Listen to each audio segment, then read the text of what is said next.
네, 트레이더의 워치리스트 출발해 보겠습니다. 해운솔루션 이정훈 팀장님과 함께 이야기 나눠보겠습니다. 팀장님 안녕하십니까?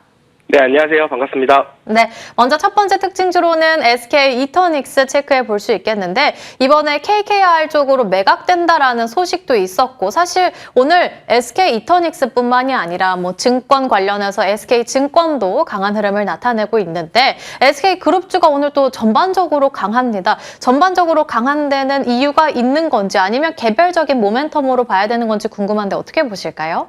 네, SK이노베이션 이터닉스 같은 경우는 지금 분위기가 많이 좋다라고 생각이 들고 있어요.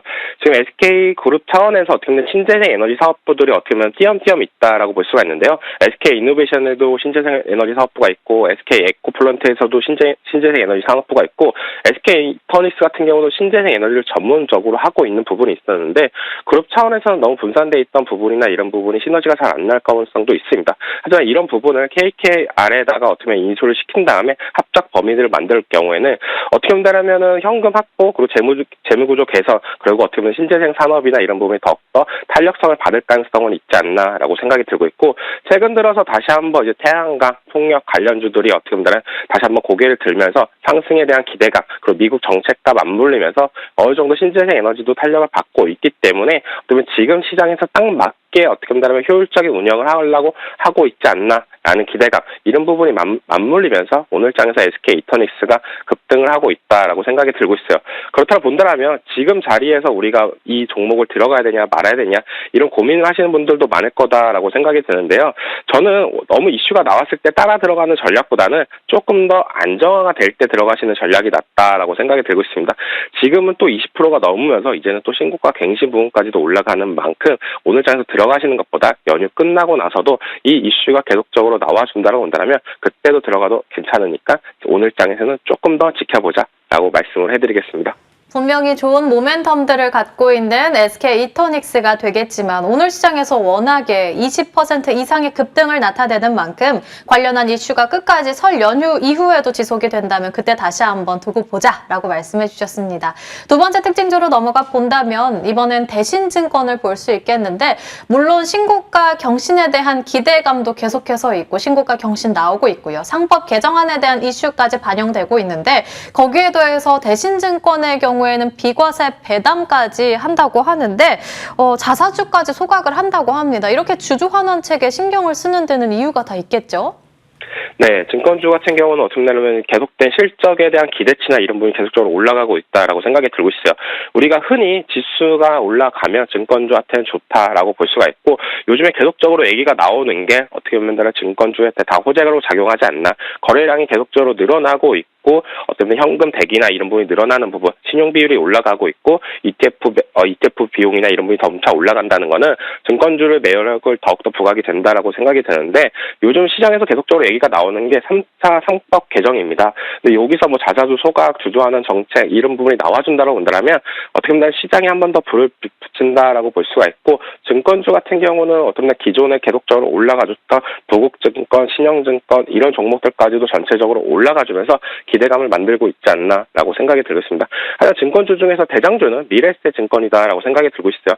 증권주만의 매력이나 이런 부분을 떠나서 어떻게 보면 스페이스 X와 제로도 갖고 있는 만큼 더블 제로 갖고 있는 미래에셋증권이 계속된 상승 랠리가 나오니까 어떻게 보면 대신증권에서도 조그만 호재에서도 신고가 부분까지도 올라가고 있지 않나라고 생각이 들고 있고 증권주 같은 경우는 저는 계속적으로 모아가는 관점은 괜찮지 않을까라고 생각하는 부분이 우리가 코스피 관련해가지고도 계속적인 5,000포인트 얘기 나오면서 계속적으로 긍정적으로 바라봤던 부분이 이제는 눈 떠보니까 5,500포인트가 됐다라고 생각이 들고 있고 이제는 설날 연휴가 지나고 나서 이제 본격적으로 코스닥 랠리나 이런 부분이 나온다고 본다면 추가적으로 증권주한테도 더욱더 호재가 될 가능성은 있기 때문에 어떻게 본다면 증권주도 계속적으로 조정시 매수 관점으로 접근을 했으면 좋겠다라고 말씀을 해드리겠습니다. 코스피가 5,000에 넘어서서 이제는 5,500선까지 바라보고 있고 코스닥 마찬가지로 설 연휴 이후에는 랠리에 대한 기대감까지 있는 만큼 증권주들 지금부터 모아갈 때다라고 언급해 주셨습니다. 마지막으로 팀장님의 공략주 공개해 보겠습니다. 팀장님께서는 SPG를 골라주셨습니다. 아무도 보지 않을 때 로봇 감속기를 봐야 된다는 측면인 건지 이렇게 고점 16만 5,700원 대비해서는 꽤 많이 쉬어가고 있거든요. 현재 구간에도 3%가량 조정받고 있는데 이렇게 차트 보다시피 쉬어갈 만큼 쉬었다고 생각하시는 걸까요? 네, 쉴 만큼 쉬었다라고 생각이 들고 있고요. SPG 같은 경우는 다들 알다시피 정밀 모터 감속기 기술과 제품 라인업을 하고 있고요. 정밀 감속기에서 요즘에는 이제 액추에이터 산업으로까지도 확장을 하는 모세가 나오고 있습니다. 그렇다고 본다라면 우리가 다들 알다시피 로봇 하면은 액추에이터가 각광을 받고 있는데 그 이유는 로봇의 관절이나 이런 부분이 더욱더 가치가 올라가고 있다라고 생각이 들고 있어요. 얼마 전에 공개됐던 아틀라스 같은 경우도 어떻게 보면 사람보다 더 유연하게 움직였던 부분이나 이런 부분이 관절의 어떻게 보면 부드러움, 어떻게 보면 이런 부분이 더욱더 기술이 각광을 받고 있는 부분인데 SPG 같은 경우에 기존에 잘하고 있었던 감속기 산업이나 이런 부분에 있어서 액추에이터 산업까지도 확장이 된다고 봤을 때는 실적에 대한 모멘텀과 이런 부분이 더욱더 올라갈 가능성은 있다라고 생각이 들고 있고 지금은 어떻게 보면 고점 대비 20% 정도가 하락이 되고 있다라고 볼 수가 있습니다. 이번 주 들어와서 로봇 관련주들이 정말 힘을 못 쓰고 있다라고 생각이 드는데 우리가 반대로 봤을 때는 로봇주들이 기존에 강했는데 일주일 동안 어느 정도 조정세가 나온다라고 본다면 그 중에서 어떤 로봇주를 담아가야지 대해서 진지하게 고민을 해야 된다라고 생각이 들고 있고 SPG 같은 경우에 실적이나 이런 부분에 있어서는 다른 로봇 기업들보다는 차별화된 부분이 있다라고 생각이 들고 있어요. 다른 적자인 기업들보다는 계속적으로 흑자를 보여주는 모습세가 있기 때문에 이번 연도는 또 6월 달에 또 신제품이 나온다는 점 이런 부분을 맞물려 봤을 때는 이제 상반기가 계속적으로 지나갈수록 어떤 분들은 SPG의 신제품 그리고 새로운 매출 다각화 이런 부분이 맞물리면서 주가도 올라갈 가능성은 있다라고 생각이 들고 있습니다. 그렇기 때문에 남들이 안 볼 때 지금 자리에서 조금 더 노리시는 전략으로 가져갔으면 좋겠다라고 생각이 들고 있고 지금 시장이 어떻게 본다면 코스피는 조금 강한 모세가 연출이 되고 있지만 코스닥은 정말 힘든 모세가 나오고 있다라고 생각이 들고 있어요. 그렇다고 본다라면 코스닥 수급이나 이런 부분이 연휴가 끝나고 나서 본격적으로 올라갈 때 그때 다시 한번 로봇주와 2차 전지가 주인공이 될 가능성은 있기 때문에 연휴 전 모아가는 포인트로 SPG를 말씀드리겠습니다. 연휴 끝나고 돌아온다면 다시금 로봇과 2차 전지주들이 주목을 받을 수 있는 만큼 남들이 보지 않을 때 먼저 감속기 관련한 SPG를 보자 언급해 주셨다면 현재 구간에는 13만 2,500원 지나가고 있습니다. 가격 전략 어떻게 챙겨볼까요? 네, 진입가 같은 경우에 13만 5천 원, 그리고 목표가는 16만 5천 원, 손절가는 12만 원을 제시하겠습니다. 오늘 공략주로는 SPG를 체크해 보도록 하겠습니다.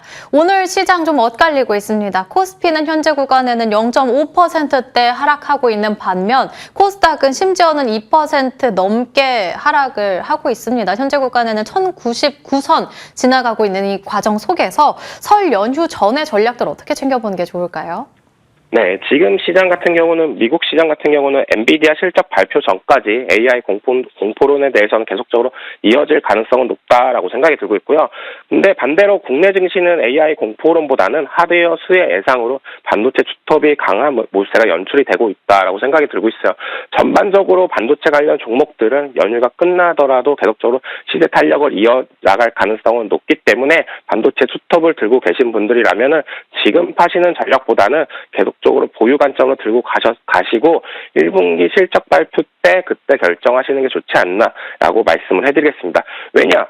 25년도보다 26년도가 폭발적으로 실적에 대한 기대치가 높은 만큼 어떻게 본다면 26년도에 맨 처음 성적표를 보고 나서 결정해도 안 늦다라고 생각을 하고 있기 때문에 지금은 어떻게 보면 가격적인 변동성과 이런 부분이 맞물릴 가능성은 있겠지만 반도체 투톱은 계속적으로 들고 가시는 전략, 반도체 소부장 같은 경우는 어떻게 본다면 소재가 오를 때가 있고 부품이 오를 때가 있고 장비가 오를 때가 있는데 약간의 트레이딩 관점으로 계속적으로 접근을 했으면 좋겠다라고 생각이 들고 있고요.